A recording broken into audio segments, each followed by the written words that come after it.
kubera ko turi muri a sharing economy. Ariko byo twibandaho mu byo mu mwuka binanifasha no mu mubiri, kuko ijambo ry'Imana ratubwira yuko iby'umwuka biyobora iby'umubiri. So ibyo by'umwuka biyobora umubiri tugomba kumenya ibyo ari byo, twarangiza tugahitamo inzira nyine yo tuzagenderamo muri ino si. Uyu munsi tugiye gukomeza conversation yo guhinduka, kuko abasore benshi bari aha ngaha n'abadukurikiye I don't think ko bafite challenge yindi iruta guhinduka nicyo kibazo kiri mu basore benshi. So tukarebera hamwe niye mpamvu abasore badahinduka, ikindi ni iki bakora kugira ngo bahinduke rwose. Bimwe ijambo ry'Imana rivuga ngo tugomba kugira imitekerereze misha ihinduka rwose. So one of the thing ndi buganireho, and it won't even take much time, kubera ikintu maze kwiga nk'umwarimu, iyo wigishije abanyeshuri ibintu byinshi birangira n'ibikeya bari gufata batabifashe. So it's always good kurasa ku ntego, ukabahereza ibyo wumva bibahindura, and then bo bakagenda badevelop izindi content. How? Mu bibazo babaza. So the more mubaza ibibazo, the more isomo rigenda ryaguka. Naho nje ndyaguye na points mwazibura ugasanga ibibazo birimo biragenda bikoraho bitari. So tugiye gukomeza kandi tuzakomeza turebera hamwe ni ukwereka abasore badahinduka, ikindi niki twakora kugira ngo duhinduke. So that's the emphasis y'ibintu tugiye kwibandaho cyane, kuko abasore benshi bari aha ngaha, that's the biggest challenge ngenda mbona, nagiye mbona aho ngaho niyo ngenda mbona hano. So kuba dukurikiranye online, join us. If you have questions, we can post them kugira ngo tuzisubize. So again, topic y'uyu munsi ni ukurebera hamwe kwereka abasore tudahinduka. One of the thing maze kubona ituma abasore badahinduka nuko tuguma muri doctrines zo kwihana. Ugasanga ukoze ikintu, urihanye, uracemeye, ukibwiye Imana cyangwa ukibwiye abantu, ariko nyuma yaho kongera ukagisubiramo. And the same thing goes on and on and on and on and on and on. Umwaka, ibiri, itatu, ine, itanu, icumi. Ugasanga your teenage years ubaye gusa umuntu wo kwihana. Paulo yandika Bibiri muri one of the book muri Bibiliya yanditse avuga ngo iyo dukora gutyo ngo tuba tukiri abana bamwe amata kugira ngo tugere ahantu ho kugira kwizera gukomeye kurya amagufwa. Kuko tugenda duhora mu kintu kimwe ntidukure ngo tugere ku rugero rushimishije. Ikindi cya kabiri muri iyo point y'impamvu tudahinduka nuko dushaka iby'isi kuruta gushaka Imana. Iyo urebye majority y'ibintu byinshi abasore dukora ni ibyo gushaka ibitwerekeyeho. You know, I want a new shoe, I want an expensive car, I want friends, I want to fit in, I want to kurya outside, I need money. You know, those things bigenda bituma twisanisha n'isi kuruta uko twisanisha n'Imana cyangwa n'ijuru. Ibyo ngibyo rero bigatuma tugenda tubura. And buri Imana ni umwuka. That's what the Bible says. God is a spirit. Ngo kandi abayishaka bagomba kuyishaka mu kuri no mu mwuka. So you start to ask yourself, how do you see God? Ni gute ushaka Imana muri uwo mwuka, muri iyo shusho yayo y'umwuka? First thing ni ubanza gusobanukirwa ese ko twaremwe mu ishusho y'Imana kandi Imana akaba ari umwuka, how can I achieve that? It sounds very complicated, it sounds very hard, ariko ijambo riratubwira ngo tugomba kuyishakana umwete. So muri uwo mwete hagomba kubaho exploration, to seek God more than we seek the world. How do we do that? Icyambere tugomba kwikura mu by'isi byose. So all the things that we're chasing tugomba kubigabanya bikaganzwa no gushaka Imana. Gushaka Imana ni gute? You have to read the Bible. No gusoma Bibiliya. No kugira inshuti nziza. nk'uko hano turi ahangaha turi inshuti nziza kuko we're talking about something that makes us closer to God more than mu isi. I know like nk'uyu mwanya abasore benshi baba bari kuri TikTok, abandi baba bari kuri Snapchat, abandi baba bari kuri any platform barebaho ibintu bishimishije, but you wonder yourself, do those things get you closer to God? Obviously the answer is no. Ariko kuba uri ahangaha, it's something nubwo utaba ubyumva, nubwo bitaba biri within you, but iyo space urimo uwo mwanya wahaye Imana urimo urakuganisha kuri yo. So rero kugira ngo duseeking Imana and we seek his spiritness, nuko tugomba kuja mu bintu bigenda biyitwegereza. Iyindi concept irangwa yo gushaka Imana kuruta gushaka isi, nuko hagomba kubaho kugira imbuto z'umwuka wera. Ari nababwiye uburyo umwuka wera abantu bawakira, but that's much more deep ku bantu bagitangira, ku bantu bakishakisha, but kuri biri basic ni ukubanza tukava mu byo turimo. Let me give you an example y'ibintu bitwereka ko dushaka isi.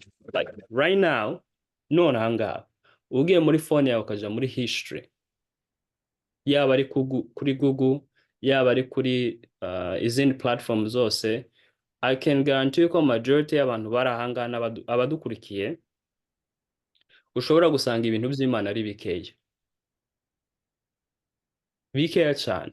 Like if you go to a history, I would like everybody to go to the history ya platform yose ukoresha, uzasanga ibintu ureba by'Imana ari bikeya kuruta ibintu by'isi ureba. That tells you ko we are seeking the world more than we seek God.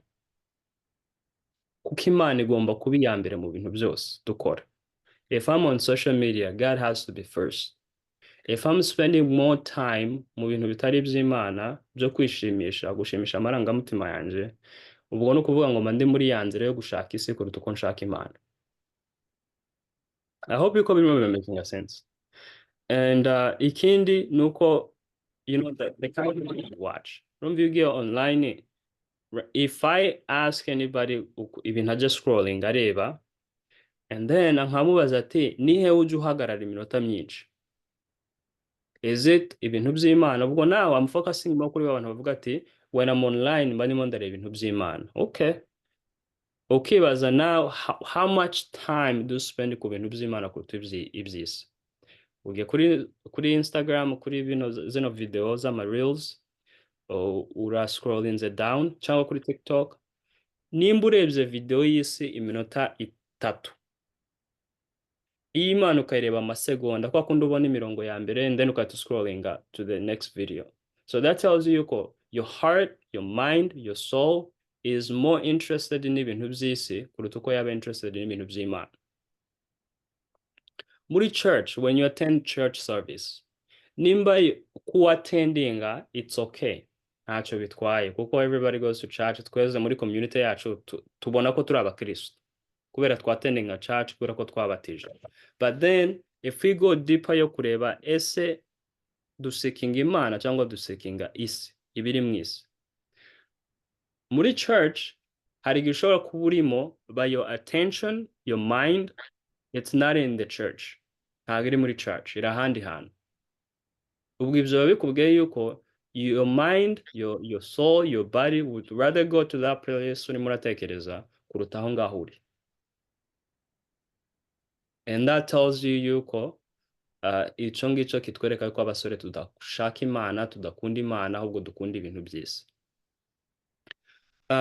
Ikindi kuri yo point yo muri church, hari igihe ushobora kuba ukunda church, you attend, your mind is there, ariko ikaba split to the things that your desires wants. Tuvuge nk'urugero, ushobora kuvuga ati njyewe I prefer yuko baririmba the whole time, I prefer yuko basirimba the whole time, I prefer yuko umuntu nkunda ari ubwiriza, I prefer yuko just something iri more connected to what you want rather than what's needed. Ibyo ngibyo biba biri on a personal level kuko twebwe ntitwabibona, ariko wowe wigenzuye muri wowe uhita ubona yuko you are seeking more of the world rather than the Imana ubwayo. so iyo rero utangiye gutekereza bino bintu byose bitaba twereka ko abasore benshi kuko this is a big challenge kandi bose twese tuyinyuramo tuba turimo turashaka kuruta uko dushaka iby'Imana. So point ya mbere twavuze yuko tuguma muri doctrine zo kwihana, uhora wihana the same thing over and over again, ibyo bikakwereka ko utarahinduka, urimo urashaka iby'isi kuruta gushaka Imana. Ikindi twavuze, we seek the world more than we seek God. Nabaha ingero nyinshi cyane. Let me close n'uru rugero rundi, yuko buriya hari ibintu byinshi tuba influence nabyo bituma tuva ku Mana kuruta uko twayijaho. When I was growing up, I used to be, I would say like shy, not shy, but mild shy. Nkumva nagera mu bantu birangora kuvuga, I don't know where to start. But then I had friends bari bafite ababyeyi babo baza banywa inzoga.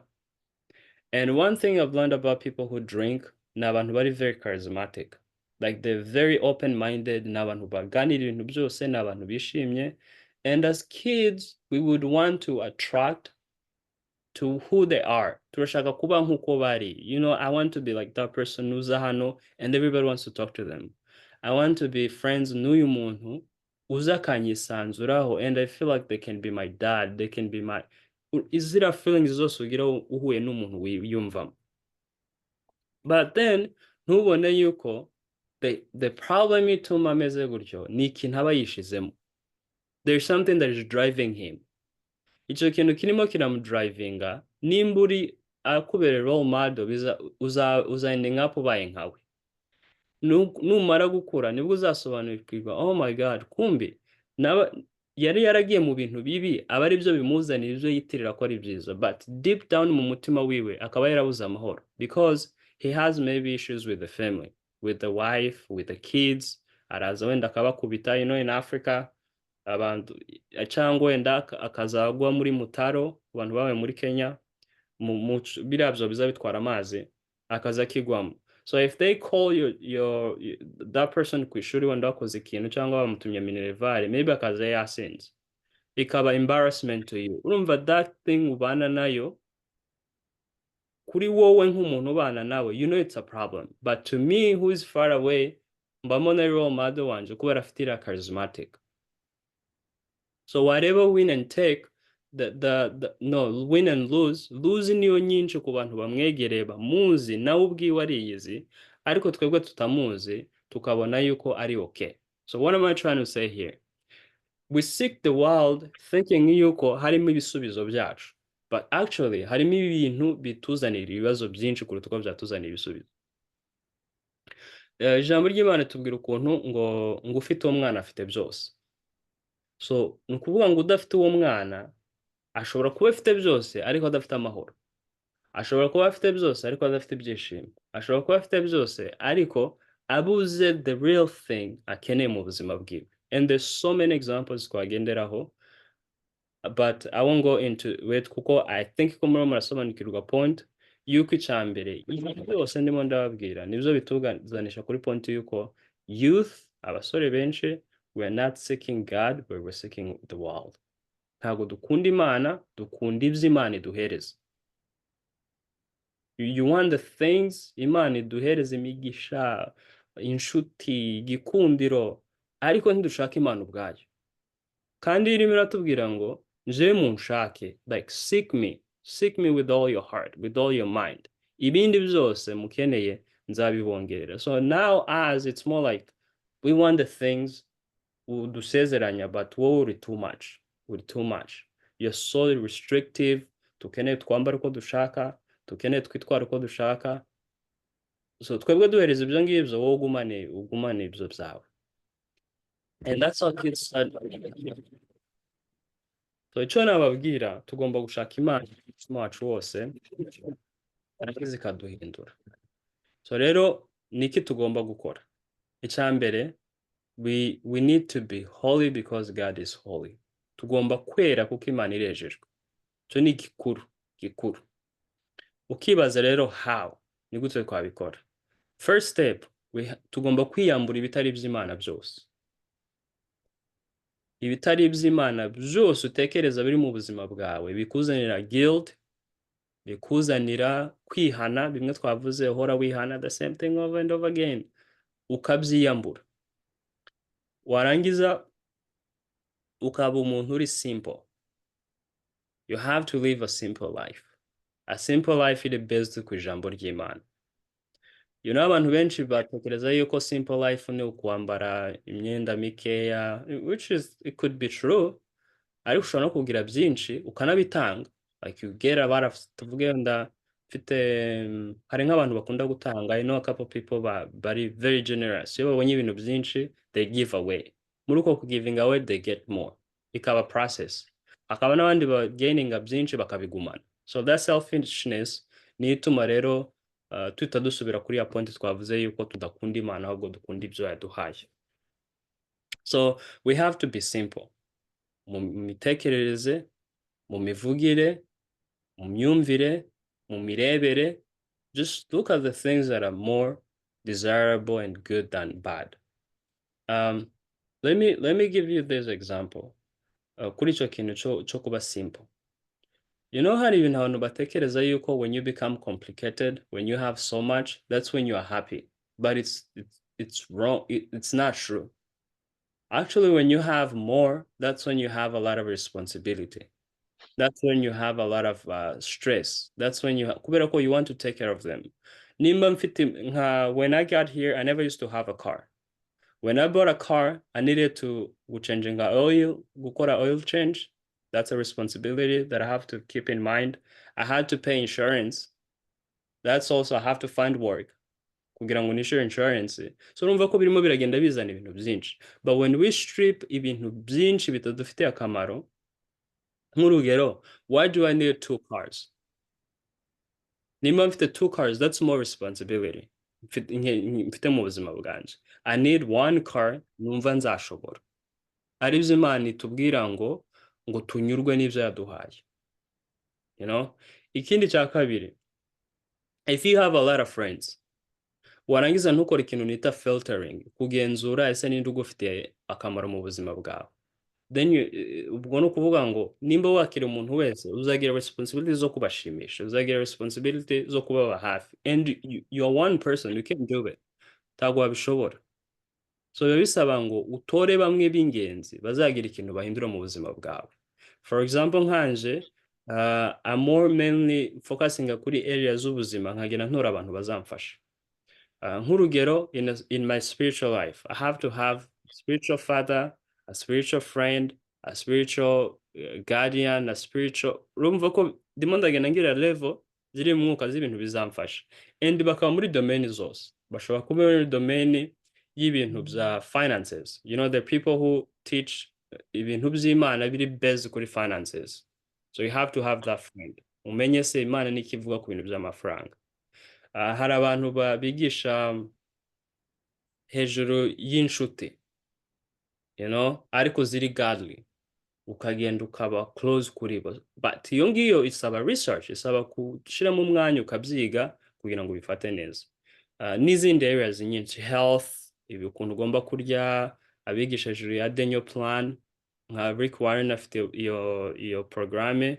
It's actually something good kuko muri iki gihe abantu benshi bafite ibibazo bya health. Hakaba n'ibintu mental health, hari abantu bigisha ibintu nk'ibyo. So iyo ikaba area imwe.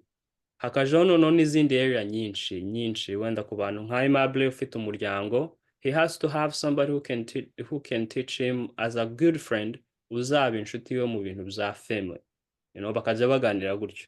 Abana, kids, umuntu wigisha ibintu bya math, they're not the same as the person uzakwigisha ibintu by'abana. There's somebody who's specializing in that field. So ibi byose iyo ubikora gutya, uba urimo uraba categorical y'ubuzima bwawe kugira ngo ube holy, ube wejejwe. Ikindi cya kabiri, ube usikinga Imana kuruta uko usikinga isi, kuko ibintu byose urimo urakora birimo birabanza Imana, birimo biraja muri domain y'Imana kuruta uko byaje muri domain y'isi. Ikindi tugomba gukora nuko tumenya yuko iyo twicishije bugufi Imana iratwongera. iratwongeramo. Iyo dukoreye Imana cyangwa iyo dushakishije Imana mo kuruta uko dushaka inzi, Imana iratwongerera. Ngiye kubahereza urugero, like ruri very yesterday nibwo naruhawe, and I was actually like very numvishe nongerewe ikindi kintu kirenze. Muri ya miryango 12 y'Abayisiraheli harimo umuryango umwe wari warabwiwe ko batazigera batunga ikintu na kimwe. Uwo muryango murawuzi? You can comment. Oya.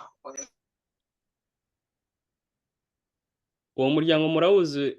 Can somebody tell me umuryango umwe wari warabwiwe ko utazigera utunga ikintu na kimwe? Si uw'Abalewi. Aha. Umuryango w'Abalewi.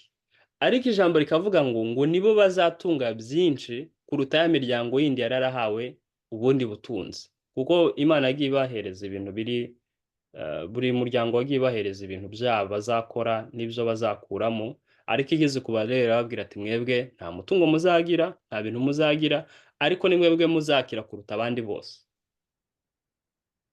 Ntabwo byamakinze sense, but over time ugiye ugasoma Bibiliya, ku bantu wenda bagira inyota ya Bibiliya, uzasanga actually your family niyo yagize umugisha kuruta izindi family zose zagiye zibaho.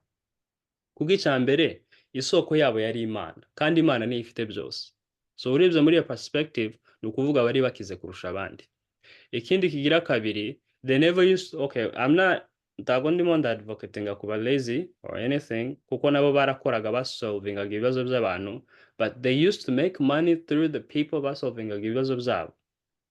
Abari bakeneye amasengesho, so they would come get help, barangiza bakabazanira 10%. So they knew yuko the income, ibintu ibironka bakeneye bazabibona regardless y'icyo bakoze. I don't know if that makes sense. So bishatse kuvuga iki?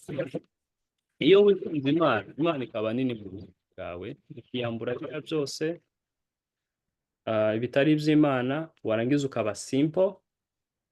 Ikindi ukiha Imana bita biguhereza kubaho we, ukagira ishusho y'Imana. Icya kabiri, ushaka Imana nk'uko yadusabye kuruta uko ushaka ibyiza. Ikindi bita bigukura muri za doctrine zo kwihana buri gihe. So ntatinze, that's all I had prepared for you guys. If now we can go into questions, if anybody have a question for me, or if you have a comment.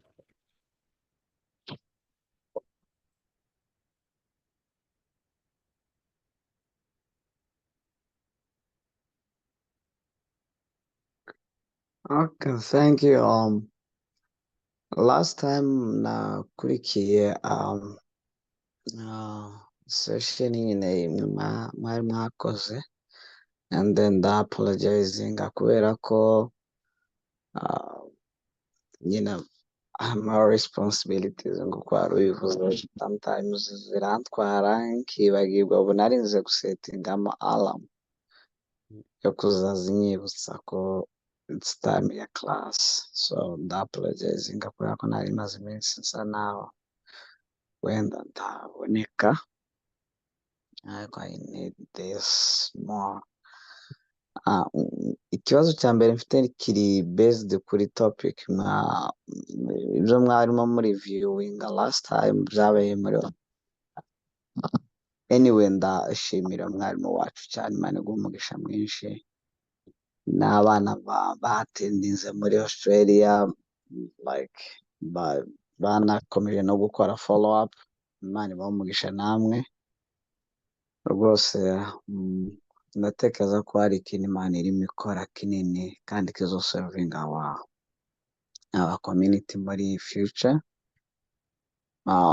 Slogan twebwe tugira as a new generation iravuga ngo from no generation to the next generation. So tekereza ko hari ikintu Imana irimo ikora, kandi hari ibyo Imana yagiye ivuga cyangwa se ivugana natwe n'abandi nka mwarimu wacu hano.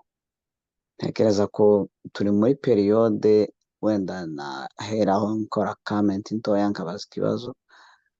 Turi muri periode cyangwa se turi mu gihe we are in the times imana irimo itegura reka ububyutse bukomeye, so we have to get it.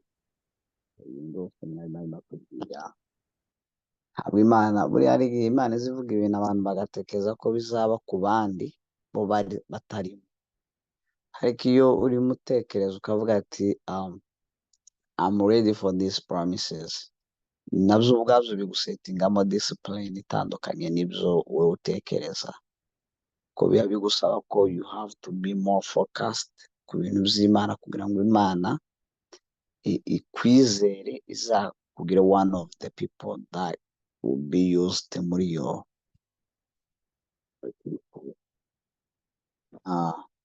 Izo nari nshaka cyane kubanza gushimira umwarimu wacu no gushimira abana bahatendinze muri Australia, kandi guys keep it up, bose muzahura n'ibintu byinshi bitandukanye, ariko imana ibindi bintu byose muzagenda mufesinga uko mugenda mwiha imana igenda ikemura kimwe kimwe kimwe, kandi mukagenda mwigira imbere. Ikibazo cyanjye nagize last time ni ikibazo wavuze ibintu byinshi ariko nsigara ku kintu cyo n'ubu nyine ukavuzeho bukeya ko kuba piki, donc gupikinga ukamenya ngo this is gusa wenda ndakibaza muri side yanje nk'umurida uyoboye, kuko I've been struggling n'icyo kibazo kubera ko abana benshi ugerageza nyine kubitegereza, kuko waravuze iyo wabaye umuyobozi wabaye nk'umubyeyi, kandi buriya naratanga imana yiteguye iyo ability yo kwitegereza no kumenya abana, ukavuga ati the more nshobora gufokasinga n'uyu ashobora gukapcaringa icyo mfite, we never know ejo nupfa nubwo izindi mpamvu zituma iki kintu ntagikomeza cyane, ariko at least nkaba mfite umuntu nabishizemo nawe uzabikomeza. Ariko mpura n'ikibazo kivuga abandi bahita bavuga ngo uri picky, why are you picky? Kandi twese turi abana, so how can you handle, kandi wenda ugasanga aba complaininga ko uri picky just bari somehow nyine ukumva ko utabaha umwanya, ariko ukareba n'igihe umubwiye ati okay joining ino team utekereza ko iri picky, now be one of them, ntayijoining just ugasanga akeneye kutafokasinga kuri ba bandi, ariko wamwihorera noneho wakomeza kuba engaged kuri barya abantu, kuri ya nimba mu gifaransa bazazita noyo, sinzi uko bazita mu cyongereza, kikaba ikibazo noneho batangira ku pointinga bakavuga you picky kubera ko spending more time, cyangwa se kubera ko ba focused n'aba ngaba kuruta abandi. How can you handle those situations? That's a good question. I think yuko ku muntu wese uri umuyobozi azahura n'icyo kibazo kivuye mu bantu nawe ubwiwe kikamuvamo, kuko turi abantu, urumva twese hari igihe dushobora kutabikora neza, hari igihe dushobora kubikora neza, but ku muntu wamenye imana kuba picky ni ikintu kiri very biblical kandi akigusobanurira. Mu itangiriro ngo imana ngo yarerebye ngo mu isi ngo yitegereza abantu bose, ngo ibona Nowa, urwo ni urugero rwa mbere, ibona Enoke, ibona Mose, ibona navuga Bibiliya igashira. That tells you ko God was picking. He was picking the people who would serve ya purpose yiwe, ya ntego yiwe. So rero kuri iyo question ya kuba picky, first of all tugomba understanding ko ari ikintu kiri natural, ni ikintu gisanzwe. We have to pick the person uzadusimbura, but through that picking hagomba kuba factors zigomba kugenderwaho. ukareba muri side y'abo ngabo bagucriticizinga. Ubundi umuntu ucriticizinga undi ni uko icya mbere capability yiwe bakweretse ni uko iwe niyo kurebera, ntabwo aba ariyo gukora. That's one thing. So abo bantu ugomba kumenya ko barimo baraza muri iyo engo yo kurebera, kuko iyo ari umuntu gukora aba akwereka bwa bushake bwo kugira ngo akore. Ikindi kigira kabiri ni uko ugomba kubasobanurira impamvu utoye uwo muntu, impamvu wumva uwo muntu ari ukwiriye, siko? Reka wenda ngohereze nk'urugero ruri practical. I don't want to do it mu bya Bibiliya, I want it to bibe nk'ibisanzwe. Nk'ubu ngubu muri iyi group turimo turigana, even when I went to Brisbane, abantu bumvaga ndimo ndakoresha izina so all the time. Hari nk'umuntu ushobora kuvuga ati why ukoresha izina ryiwe, why ari wapikinze kubera ko nta bandi utabonye muri audience ngo bari utora. Ariko muri ya view nakubwiye ga y'abantu bahita baba muri angle yo ku observinga kuruta gukora, ntibo basobanukirwa yuko icyambere pasiteri wabo ari we wamumpaye aza nk'umunyeshuri, nk'umuntu twigana, siko? Icyo ni icyambere. Yamumpaye nk'umuntu tuzigana, yampaye agape ampereza na soso, but I was communicating more na soso kuko ari we pasiteri anyuzemo. So urumva kera habaye responsibility zo kumva yuko I have to focus on everybody, but more so I have to focus on that person uzafasha abandi. Reka mbigarure muri Bibiliya kugira wenda bizumvikana, ndaza kugaruka aho ngaho. Yesu impamvu yafokasingaga kuri Peter kuruta abandi bose, harimo na James brother uvukana na Yesu. James nimusome igitabo cya James atangira avuga yuko avukana na Yesu. So kibaza kubera ko atatoye uwo bavukana agatora Peter, kubera yuko yari azi yuko hari inshingano nini azamuhereza. Hari yavuga ngo kuri we ngo ni urutare ngo azubaka itorero rye. So urumva iyo responsibility ikeneye gucyazwa, ikeneye kwitabwaho, ikeneye kuba picked more than abandi bose, ariko bitavuze ko babirengagije. So nanje impamvu wenda navuga kuri ibi hano turi, the reason why I would more interested no kuri soso nuko nzi yuko muri we ariho ashobora kuba urutare rwo kugira ngo abasore bo muri Brisbane bahinduke, wo kugira ngo abasore bo muri Brisbane bumve ibyo njewe nshaka kubabwira kuko simpari. Same thing nuko na wenda twavuga agape, agape afite field akunda, mbonye ikenewe I would more interested in her kuruta uko naba interested in soso n'undi uwo ari we wese. So urumva kuba picky ni ikintu abantu batekereza in a negative way, but actually it's a positive way, it's a positive thing, iri biblical and at the same time iri mu buzima busanzwe bwacu. So aho ngaho ku kintu cya picky abantu bagomba kwitekereza na context ya Bible, ikindi bakayitekereza muri context y'ubuzima busanzwe. Ntabwo umuntu yatora abantu bose, ntabwo umuntu yakita ku bantu bose, wita kuri bake, abo bake bakita ku bandi, aba bandi bakita ku bandi. Let me close up this way. Uzarebe muri family iyo ari yo yose, umwana wa mbere aba afite responsibility nyinshi kuruta abandi bana bose. I don't know if you guys ico kintu muza mugihabwa. Ababyeyi bacu bazaba bashora imbaraga on the first kid kugira ngo abe okay, maybe iri jambo ni ribi, kugira ngo abe nk'igitambo, abe nka representation y'abandi bose ukuntu bazaba. Why? Kubera ko they're picking the best person to represent the rest of the people. Ariko bitavuze ko bari rest batabitabwaho. I hope you answered your question. Yeah. So be picky bazakuvuga, ariko nawe nuja gutora uzuza ugendera icambere usenge Imana uyibaze, icya kabiri uwo muntu umwigeho like hari movie nkunda ya Disney yitwa ngo Inside Out, umwige inside and out. Nk'abasore twigana obviously I spend more time na soso tuganira akambwira ibintu birabiriya, ariko kuri we I spend so much time ndimo ndamwiga kugira first of all menye nimba capability yiwe ayifite.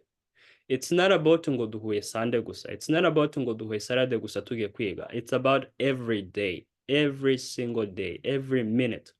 Umubajije, we talk about everything. We talk about family, we talk about finances, we talk about, you know, inshuti, friends, we talk about anything and everything. Noneho nkatangira gusobanukirwa capability yiwe kugira ngo nimba ndimo ndamwigisha responsibility azakora mu basore baho ngaho, icya mbere nzabe nzi yuko ibyo arimo arakora bisobanukiwe neza.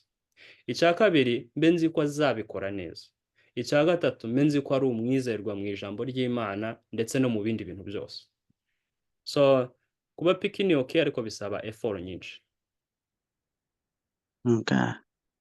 Yeah. Anyone else? And you guys can text the question. You can type it in the chat. Nimba udakeneye kuvuga.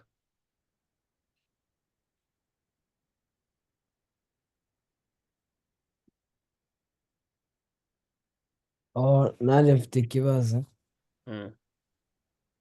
Abavuze ngo duhora mu buzima bwo kwirega.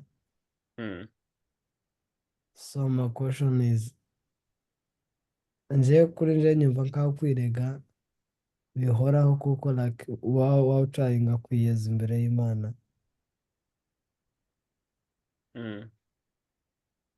None is it not good guhora wirega? Okay. That's also a good question. Guhora wirega ni byiza. You need to repent constantly kuko Bibiri tubwira yuko umuntu uvuga ngo ni umwere ngo aba ari umunyakinyoma. That's one. But also you have to remember yuko Imana idukangurira guhinduka rwose.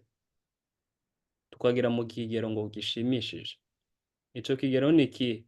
Nuko ibya kera bishira ukaba umuntu mushasha muri Kristo. It might take you a long time. It might take you 5 years. It might take you 10 years. Ariko imagine ikintu wihana your lifetime. Like when I was there, abasore benshi bambwiye the things they're struggling with. Siko. Nimba kuri ubu ngubu batarahinduka, I can understand kuko ni igihe gitoya cyane. Ni igihe gitoya. Umwuka wera ntago arinjiramo ngo aguhindure rwose. It'll take 2 years, 3 years, 5 years. Ariko tuvuge ngo duhuye ufite nk'imyaka 40, you're still repenting the same thing. Cya kindi tu, icya mbere bitabikubwira nuko kiba cyarakubase. That's what it says. Kiba kigufiteho ububasha kuruta uko kigiraho ububasha. Kandi urumva nk'abana b'Imana, we have to take control, we have to take hold y'ibintu kuruta uko taking a hold. Especially yari ibintu biri muri by'ibyaha, like the big sins. Murabisanga muri verse ivuga ati Imana ibyaha 6 cyangwa 7 yanga. So biriya, if there's one of them equal holding, just know yuko you have to get away from it completely. Siko akaba n'ibindi bitoya. So point iri ahangaha nuko it's okay guhora wezwa ariko ugomba kugera mu kigero cyo guhinduka rwose. So kwezwa ibivuga ntago ibi, it's more like turakosha tukora ibintu ariko iyo bigenda bisubiramo bituviramo icyaha icyo cyaha kikatuganisha ku rupfu. So what the Bible wants is us to reverse it. Reversing ku buryo tugenda icyo kintu tukakivaho. If I'm struggling with pornography, siko ngomba kugera ku kigero cyaho it's no longer my thing, it's the past, it's the story. Mbwira abantu nkababwira ati I used to be like this, now I'm a new person. I don't find any pleasure in it, I don't find any good in it, ahubwo nabaye umuntu mushasha. Nimba struggling n'ibintu byo kwambara nabi, let's say like nk'abakobwa akagera ku kigero cyo kwambara neza, you know, so that bikamwereza amahoro ku babyeyi biwe, ikindi bikamwereza amahoro mu mutima we yuko atavuga ati ndagenda nikandagira ngo abantu baramvuga gute. Ugahinduka rwose and you change it. But if you keep doing the same thing, obviously za consequences zizahoraho. That's one. Ikindi bizagenda bigutwara mu bindi, aho Bibiri tubwira ngo iyo wemereye umwuka umwe akaza muri wowe ngo azazana iyindi myuka 7. So urumva uko ugenda wihana, Satan doesn't care. All he wants is just to remain muri your life. Hari story nkunda yo muri Bibiliya, Farawo yabwiye Mose ngo tsoke ndabareka mugende ngo ariko ngo ntimukagende kure, ngo muzagume muri iki gihugu. Mose aramubwira ati no, tuzagenda kandi tuzagenda kure. What does it mean? Ni ukuvuga ngo tugomba kuba away far from ibyo turimo turakora. Kubera iki? Kugira ngo icya mbere ntitubigumemo, icya kabiri duhinduke rwose. Abakristo benshi duhinduka but we stay muri ya lifestyle the same way, ugasanga nyine it's just the same thing, repenting. Yeah.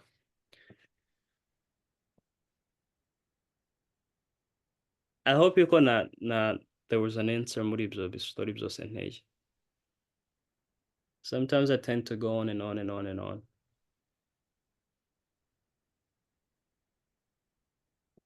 Junior, what about the verse? Ihe verse. Imwe ya 6 or 7 sinzi Imana yanga.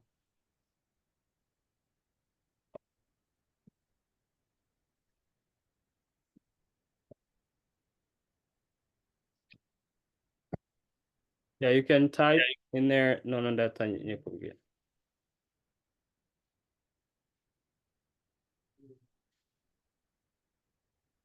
Or somebody can text it kugira ngo bitworohere. Yes, so iri muri nimba ari iyo ngiyo, iri muri Proverbs 6:16 kugeza kuri 19. Haravuga ngo there are 6 things the Lord hates, 7 that are detestable to him: haughty eyes, a lying tongue, hands that shed innocent blood, a heart that devises wicked schemes, feet that are quick to rush into evil, false witness who pour out lies, and a man who stirs up dissension among brothers.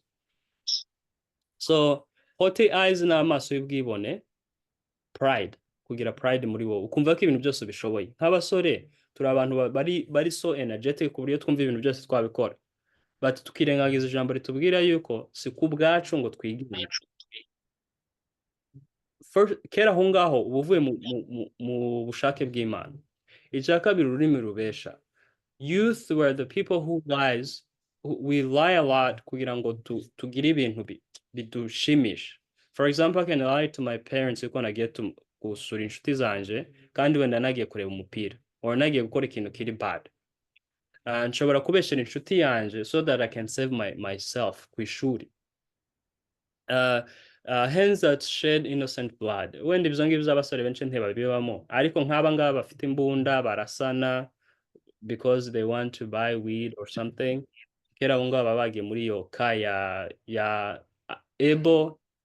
Cain and Abel, kwica umuntu nyine umuziza ubusa. A heart that devises wicked schemes, ni umutima ugambirira ibibi. So muri wowe nimba ugambirira ibintu bikuzanira, bigutanya n'Imana, bigutanya n'ababyeyi, bigutanya n'inshuti, bigutanya birimo birazana inyungu zawe, then that tells you kuri muraja away from God. Feet that are quick to rush into evil, ibirenge byihutira gukora ibibi. So mo hano harimo bya bintu byose dufightinga nabyo, bimwe nababwiraga bya abasore nyine barwana nabyo, pornography, masturbation, lying, friendships zidafite akamaro, kubeshanya, all those things ziba ziri muri ibi ngibi, ibirenge byihutira gukora ibibi. Kugira false witness nabyo, it's a deep conversation, ntabwo nayigisha yose, but that's what it means.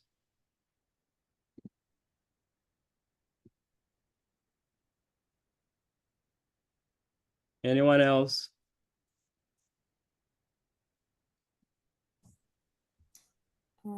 So my question is, you know how urubyiruko akenshi turi vulnerable to like temptations, kandi nibyo bituma tudahinduka, nibyo bituma dukomeza nyine kubyihana nk'uko wabivuze. How can we resist those temptations kugira ngo duhinduke rwose tudafite gusubira inyuma mu byo tuba turwana nabyo everyday?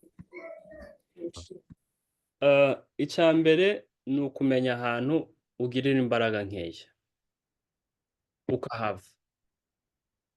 For example, I know yuko abasore benshi they are more bakururwa iyo bari mu byumba byabo, because twaje muri ibi bihugu, we're so lucky. Bamwe bagira ibyumba byabo, you don't share bed with anybody anymore. You have your phone, you have the freedom to do anything you want, and if you feel lonely, you can do things that you're not supposed to be doing.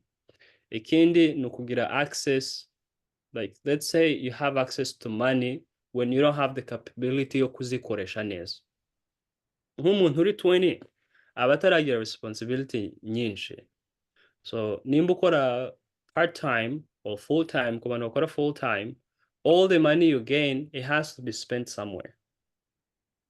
So nimba spendinze ku bintu bitari ibyo, then birimo biragutwara ku mana. So I'm trying to give you examples z'ibintu dukora nk'abasore bigenda bitujana mu isi kuruta uko bidukura mu mana.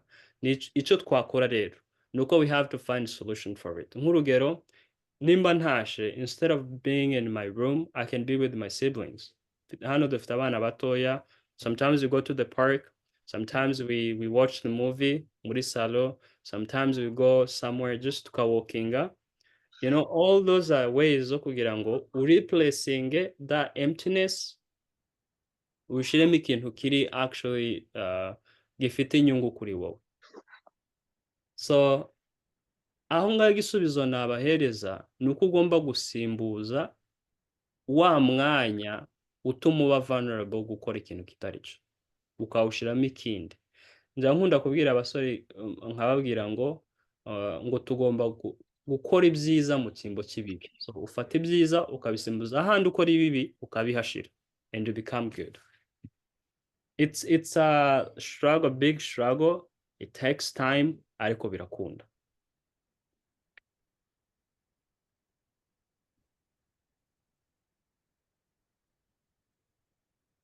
Anyone else?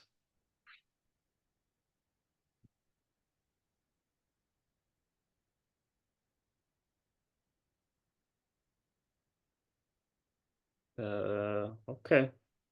I guess that's all for today. Nimba nta wundi ufite ibibazo. Let me check the comment section nimba hari umuntu wanditse ikibazo. Yeah.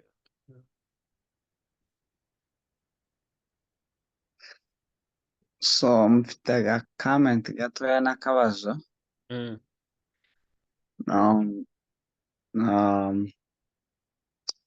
Cyane wenda wowe uba hano,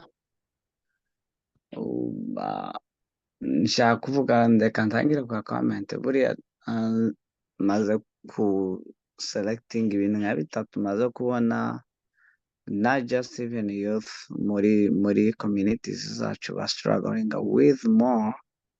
Ikintu cya mbere ni kimwe ukunda no kukivugaho, ni ukumenya needs na want aho bitandukanira. Kuko kenshi dutendinga kuba muri want, kandi itenda kutwubaka.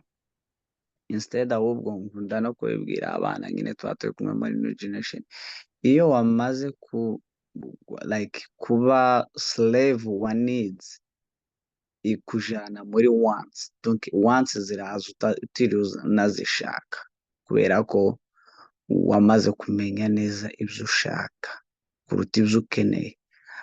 Ibyo ukeneye kuruta ibyo ushaka, kuko ibyo dukeneye nibyo bigira imbaraga zo kuzara ibyo dushaka. Ariko iyo ibyo ushaka ari byo byabaye imbere, urabibura bikica noneho n'ibyo wari ukeneye nabyo ukabibura. So we need to be more focused on our needs more than our wants. Kwa abasore benshi bakunda gustrugglinga n'icyo kintu. Ikintu cya kabiri nabonye dustruggling with in our communities ni ikintu cyo kuba selective. Kigiye gusa na kiriya cya needs na wants. Kuba selective umaze no kubivuga, wana nko ku replacinga nk'ibyo wari uvuze, buriya no kuba umaze kugira imbaraga zo kuba selective, ukavuga ati okay, hano hari ibintu byinshi imbere yanje, ni ibihe nkeneye kugira ngo ari byo nkora more than these ones.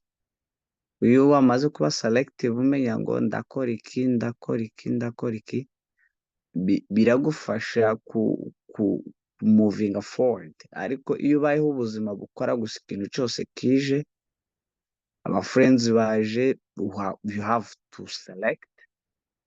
Iki ngiki topics zaje, you have to be select.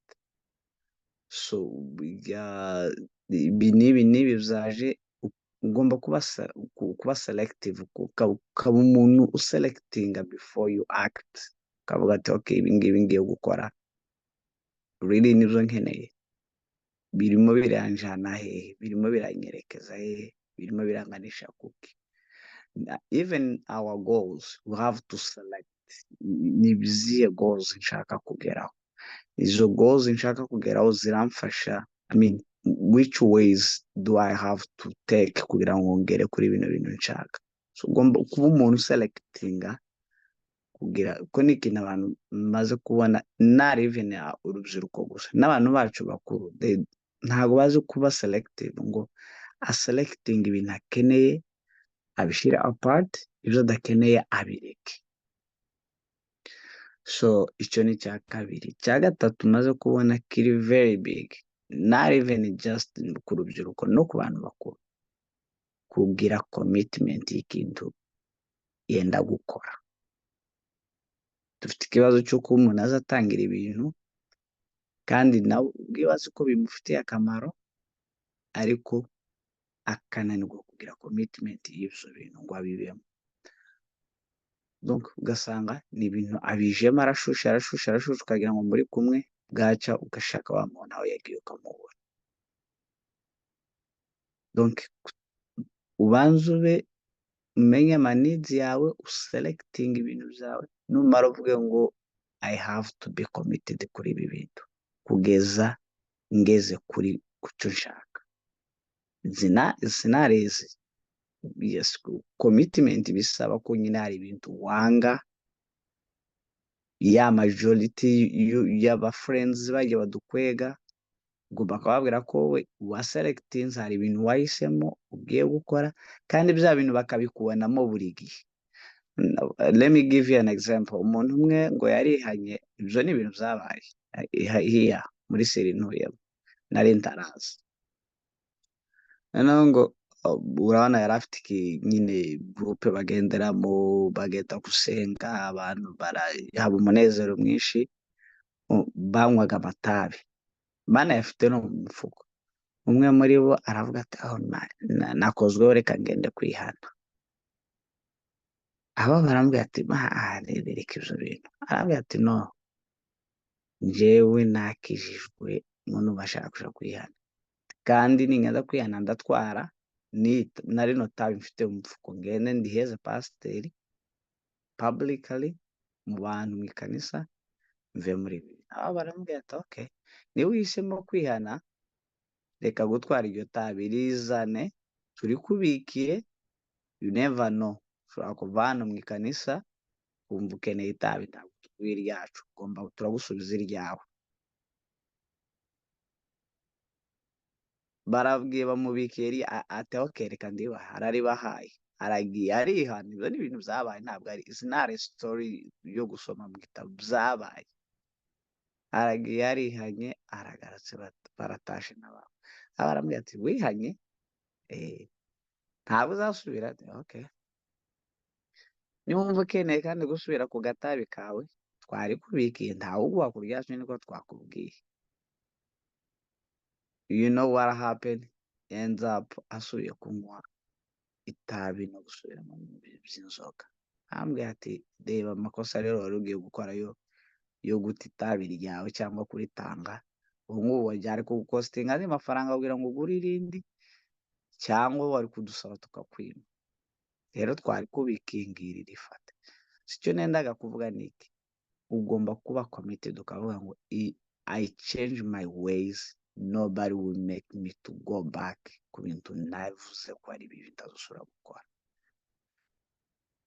So twono dukomenti nashatse gukora kubera ko maze iminsi mu rubyiruko maze kubona ibintu basuragoringa nabyo, kandi baba bakeneye gushyiramo effort nyinshi.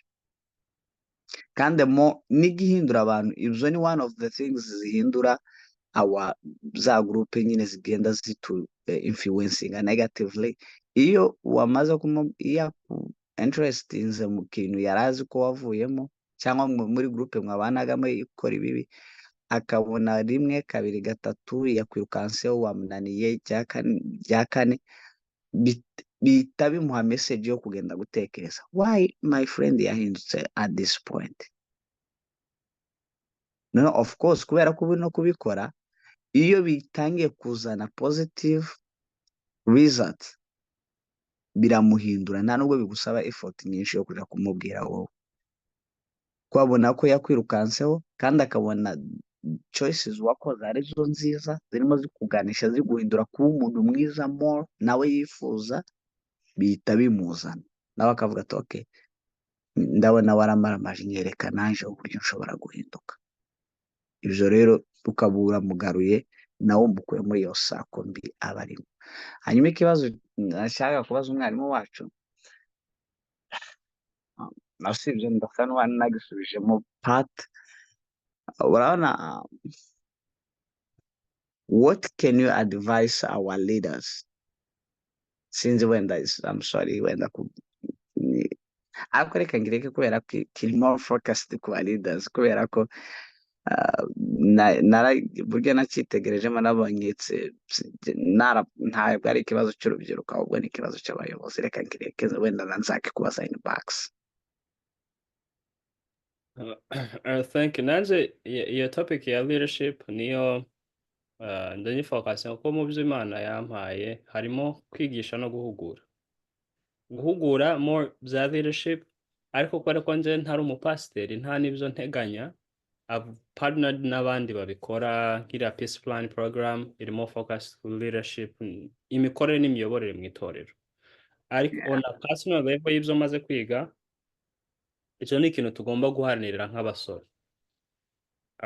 Banje nza ngikora kuri level yacu, iriya level yindi wenda maybe later on in life, but for now tuvuge nk'urugero nkawe tujya tuganira na Soso, tujya tuganira cyane, njya mwereka uburyo bwose agomba kuba umuyobozi ufite indangagaciro zituma abandi bakenera kumuvomaho ibintu. Ibyo nkunda kuvuga ngo mbere yo guhindura abandi ugomba guhinduka rwose. Nanje mbere yuko ngushiramo ibintu biguhindura, nanje ngomba guhinduka.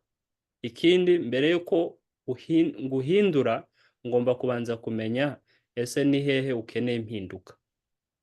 Hari nk'umuntu ukeneye impinduka muri communication, ibindi byose ari sawa, azi ijambo ry'Imana, ariko communicating iri issue kuri we.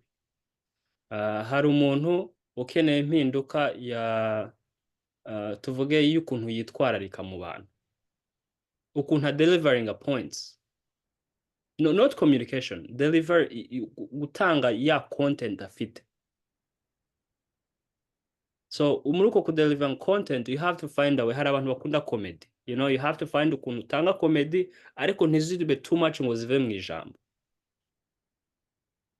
So izo ni ibintu umuntu agenda yigishwa. Hari abantu bakeneye change of character, imiterere yabo, abantu bagira umujinya, abantu bavuga bitonze, abantu bavuga bakoresha amaboko nk'uko ndimo ndayakoresha. Hari abantu bakeneye izo change of character. So urumva ibyo byose ni ibintu bikenewe muri leadership, ni byinshi, it will take so long, ariko birakenewe. So just sorry guys, there's background music barimo barasakuza. Hari ikibazo Kete yabajije, sinzi nimba abantu bagisomye. Ese ufite icyaha kinini kandi ukaba utinya kucihana, niki wakora? Let me tell you this, ndabakunda, and one of the passion ngira mu buzima bwanje ni y'abasore. Ngomba kuba honest namwe, tashizemo ibintu by'imiyaga. Icyaha cyose ukora ukumva ufite guilt muri wowe, kandi iyo guilt igahoraho, ni Imana ibimera kubwira ati iki kintu ndacyanze kandi sinzigera ngikunda. Iyo ugeze kuri level ya guilt igapfa, ukumva ari ibintu bisanzwe ukagikora nk'ibisanzwe, let's say for example nk'umuntu vaping, I know yuko for the first time of vaping uba uzi ko icyo kintu ari kibi, umutima ukakubwira ati iki kintu ni kibi, ukagenda online ukabona amati ukakubwira ati it's okay, harimo flavors, it's okay, it's not gonna smell, it's okay, zira points zose zikagenda zigaruka zishimangira yuko cya kintu ari sawa, but mu mutima wawe ukumva kakajwi kakubwira ati nyamara iki kintu ni kibi, bikarangira ugeze kuri level wenda wumva ari okay ku buryo wanabikora n'abantu barimo barakubona. Iyo ugeze kuri iyo level ni ukuvuga ngo babwiye satani ati take me, ariko iyo ugeze kuri level yo kuvuga ati iki kintu ni kibi ngomba kucihana, ngomba kukivamo burundu, icambere ukakinologinga ko gihari, which is the issue abasore bagira.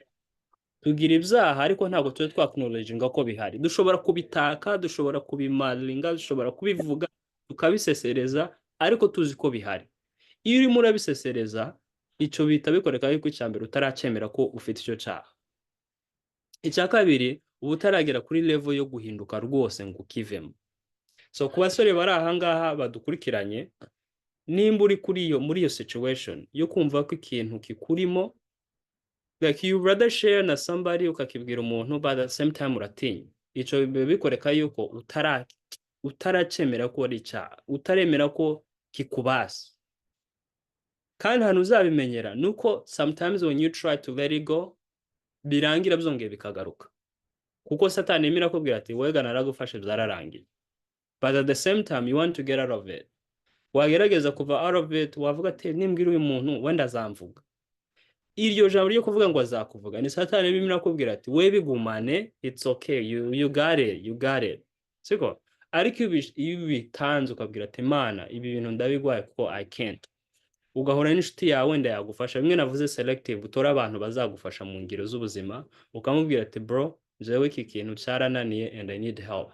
Mu bantu bose narebye muri ino si cyangwa muri quartier tubamo, it's only you who can help me, please help me with something. I know maybe bishobora kuba biri too much for you, but is there something you can do for me? Kera aho ngaho ubutangiye ya process yo gukira, ubutangiye ya process yo kubivamo, ubutangiye ya process yo gusubira to the first love, mu rukundo rwa mbere uko wari umeze. So rero ikintu cyose unyuramo cy'icyaha kinini kikugora kukivamo, ugomba gusobanukirwa yuko nimba utacemera kirakubasa. Icya kabiri, nimba utacemera ugagira ya mentality yo kuvuga ati ninkivuga bizagenda gutya, iyo umenye ko satani irimo iraba nyinshi muri we kuruta uko Imana iba nyinshi muri we, kuko mu Mana tugomba kuba abanyakuri, mu Mana tugomba kwihana, mu Mana tugomba kwezwa, tugomba biriya bintu byose Imana idukangurira, iyo tutabifite tuba turi mu bundi bwami. Ikindi nababwira nsoza, hari ibintu bitatu buri muntu wese muri ino si, umukuru n'umutoya, arwana nabyo. Ibyo bintu bitatu nibyo bitumye isi idindira, nibyo bitumye isi ibaho itakagombye kuba. Ikintu cya mbere ni amafaranga, icya kabiri ni power ubwo ni iki? Imbaraga, be powerful, and the next thing is sex. Ibyo bintu bitatu biyoboye isi kandi biyoboye nabi. Let me give you an example. Imwe navuze ya vaping. Abasore benshi bazaba vapinga thinking of it's going to give them power of their friends, it's going to give them influence, kuri abaholdinga, kuri abagira flavors, uyazanye kinini, uyazanye ifite style gutya, akumva biramuhereza power, but actually over time bizamugira imbata y'icyo kintu arimo arakora. So you're looking for power, influence on your friends and the people around you, ariko ukirengagiza yuko over time bizakwinfluencinga. Let me give you a story. Hari umushuti wanje kera nyine twarajanaga, aja kuri college, like she was very very nice person, very very nice, utamukekera n'ikintu na kimwe. Ageze aja mu bintu bya weed, atangira weed zino zo kurollinga, you know, nimbabwira bino abamwe muri mwe ntimwabyemera, but hari ukuntu baza bazikora aragraduating aja kuri vaping kuko yabonaga when aje home wumvaga smell kuri we ku myenda and everywhere. Ikindi hari ukuntu bihita bigaragara yuko wayimweye, even the hands zirahinduka. Noneho aragraduating aja kuri vaping you can even do it in your room ku buryo umuntu yinjiye asanga ati ari ibintu bisanzwe, ariko muri yo habamo akantu kitwa ngo nicotine ariko katuma umuntu aba addicted. So kara ka nicotine ni nko kubwira ati kara niko kazakubera inzira ikugira imbata y'icyo kintu uri muramo, ikugira imbata ya Satani, ikugira imbata y'isi, ikugira imbata y'aho hantu, siko? So njewe ubwa mbere namubonye, she used to be, I would say like lazy, yaba atari mu kazi cyangwa ku ishuri akaba aryamye. So I started noticing yuko yajaga sneaking out for 20 minutes, yagaruka akagaruka ameze nk'umuntu warakaye, afite n'amaso atukuye. So I wondered, like, what's going on? Akabiduhisha tu. So in my years again, natangiye ku exploring things. Nanje sindishasha. I started learning things. Banjewe, nanari had time, me and my friend, twaraganiriye yuko we'll try things, ariko hagera igihe tubivemo. When I stopped, obviously I understood everything. Ibintu byose narabisobanukirwaga. Ntangiraga kubona izo behavior nanje when I had experience. Ndaza ndamwicaza ndamubwira ati hey, I think usigaye umwa weed. Arampakanira birahera. Okay, so mubwira ijambo that is very simple ariko riri very wise. Ndamubwira ati nzabimenya, kandi nzabimenya ibikurimo ari byo bimbwiye. After years, hace nk'imyaka nk'itatu ine gutya, arantwara out arambwira ati I need to talk to you. What's going on? Rero hari ikintu wigeze kumbwira kera haciye 4 years, urambwira ati ikintu kindimo kizambwira, and nje kubwira yuko I'm addicted to vaping. Ubwo kera ntabwo nari kubasha because I knew what was going on n'ubuzima yarabayeho. Arambwira ati I've been trying, iyo nyihishe nkamara 2 minutes, iyo nyihishe numva nashaka kwikoresha nibwo noneho my mind itiba active ikayikenera cyane. None I've gotten to a point where I really need help. Please can you pray for me? Please can you ugire ikintu mfasha kugira ngo bino bintu mbivemo. Namubwiye ijambo na n'ubu ngo iyo duhuye but yatangiye guhinduka nyine. Ubu ngubu it's not as bad as it used to be and she's changing. Ndamubwira ngo it takes you less effort to get into something, but it might take you forever to get out of it. Bigutwara akanya gatoya kuja mu kintu kigushimisha uwo mwanya, ariko bikagutwara iteka ryose kugira ngo uzakivemo.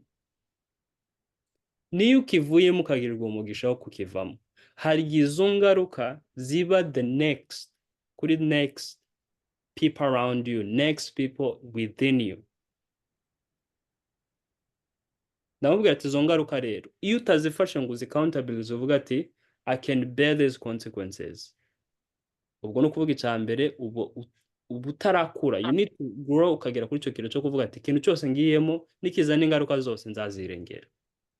So uwo muntu ni ubuhamya bukomeye bw'uko ibintu dukora byinshi by'abasore bituganisha mu kurimbuka kuruta uko bituganisha mu buzima. Then that was a lot. I hope ko nagusubije ikibazo Ketia. Icyambere summary, nimba ufite ikintu urwana naco uta acknowledging ko gihari, bivuze ko utarakivamo, utazakivamo. You have to acknowledge it. Icya kabiri, you have to seek help. Seeking a help mu nshuti, ikindi ugomba seeking a help to God. Imana ikazi kagusavinga, ukahereza umutima wawe wose ukayibwira ati Imana ndaje ngeze ku kigero cyaho nta kishoboza njyenyine, ndagukeneye ko unshoboza. Yeah, let's take one last question to tell the concluding out, Omar. I'll give 60 seconds, 1 minute. Nihatagira umuntu uvuga, we'll close it out. Twatinze cyane.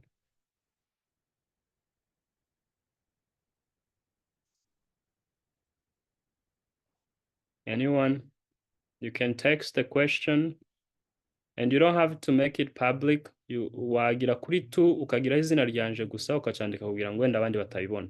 Ninja kugisubiza, I won't even mention your name. So we are almost there. We have about 30 seconds.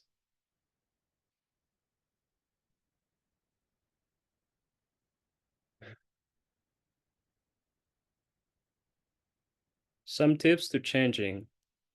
Sha twabivuzeho byinshi. Ndaza gukora summary mu byo twize. Harimo tips zo guchanging.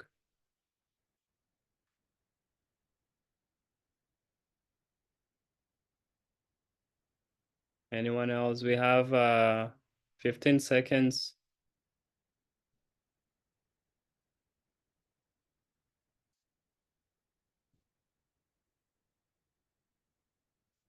We have 10 seconds. Okay. So thank you guys kuba mwanjoininze. To give in conclusion y'ibyo twize ku bantu wenda baje nyuma batafashe notes, abakenera mu ncamake. Ikintu twize uyu munsi twarebeye hamwe, ese ni ukubera iki abantu badahinduka ngo bahinduke rwose. Ikindi turebera hamwe kubera iki tuguma muri doctrines zo kwihana, like ukihana over and over again, over and over again. Twatanze ingero nyinshi dusigura yuko dushaka iby'isi kuruta uko dushaka Imana. Seek the kingdom of God first and everything shall be added unto you. Twebwe dushaka biriya bindi biri added kuruta uko dushaka Imana, kuko ijambo ry'Imana tubwira ko muri yo niho harimo byose. Icyo nicyo twavuze. Ikindi twavuze yuko impamvu tugira doctrines zo kwihana nuko icambere ibi turimo tutabisuppressinga ngo bishire, ahubwo tubigumaho. Like we are still live. Turi abakristo bagenda turwana n'ibintu byinshi, aho kugira ngo tubikuremo tukagenda twongeramo ibindi. Tuvugamo point yo kuba simple, kugira a simple life, simplicity mu bintu byose ukora. Imana ikakongerera byinshi. Ikindi twaganiriyeho twavuze hejuru yuko tugomba kuba holy, tugomba gusa n'Imana. Imana iri spirit, Imana ni umwuka, natwe tugomba kuba umwuka mu buryo bwo kuyoborwa n'umwuka, ngo abayobowe n'umwuka nibo bana b'Imana. So urumva ko iyo umwuka aje muri wowe usa nawe, wituba nkawe, kuko uri murera za mbuto ziri muri wa mwuka. Iyo urimo urazera urimo uraba ishusho ya source, y'isoko tuva hariyo Imana. God is a spirit, and those who worship him should worship him in truth and spirit. So kugira tubikore nuko tugomba kwakira umwuka wera, uwo mwuka wera akatuyobora tukaba abana b'Imana, abo bana b'Imana bakarangwa no kwera imbuto z'umwuka wera. Ibyo twavuze ngo tubi ijambo aho kugira ngo tugire amagambo, tumenye amagambo, twumva amagambo, tugomba kubayo. Icyo nicyo twavuze. So the how, ukuntu rero tubikora kuri kila kibazo bamaze kubaza, tips zo guhinduka. Icambere ni ukwiyambura ibintu byose bitari iby'Imana. Byose bitari iby'Imana ugomba kubyiyambura. How? By being simple. Mwasubira muri iri somo uragenda mvamo points nyinshi twagiye tuvuga z'ukuntu umuntu aba simple. Nimba ufite inshuti, ugira inshuti ziri productive in your life mu ngero zitandukanye. Bahereza urugero rw'ukuntu ushobora kugira inshuti ziri spiritual, zikubaka muri spirit, ushobora kugira inshuti zikubaka muri finances, ushobora kugira inshuti zikubaka muri career yawe. So uko kuba selective twagiye tuvuga niko kugenda kuguhereza guhinduka rwose, kuko buri muraje mu bintu bizakugira umumaro kuruta kuja mu bintu bitazakugira umumaro.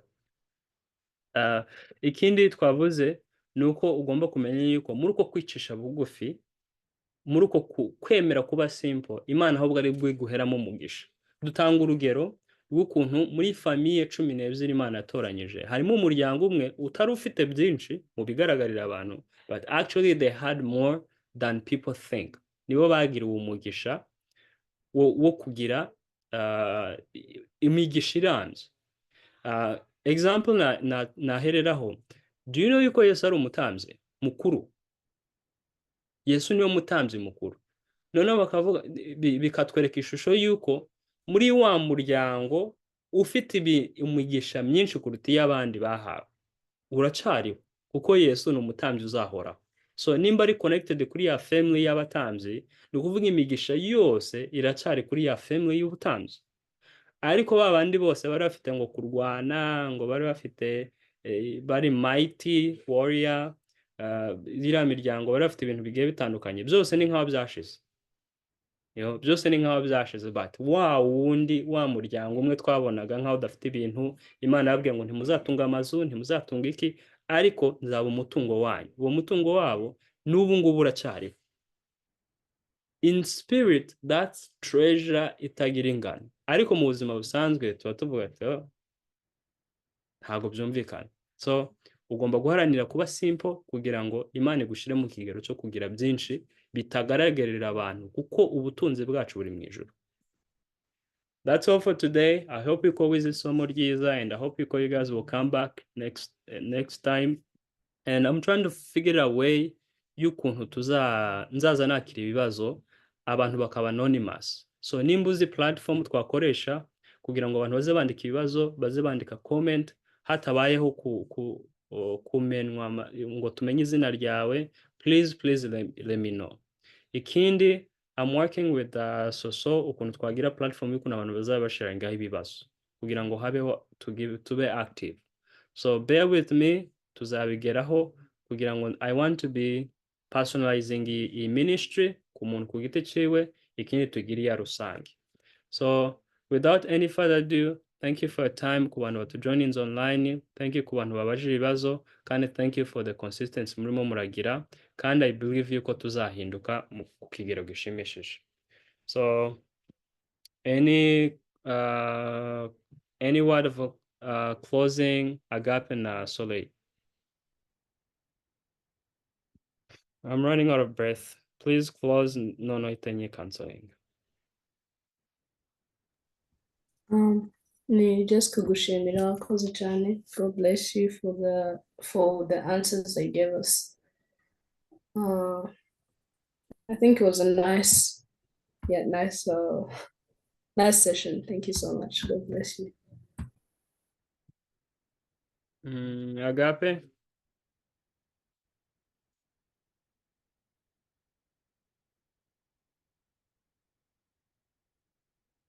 Agape yasinziriye. Okay. So thank you for joining. I'll see you next time.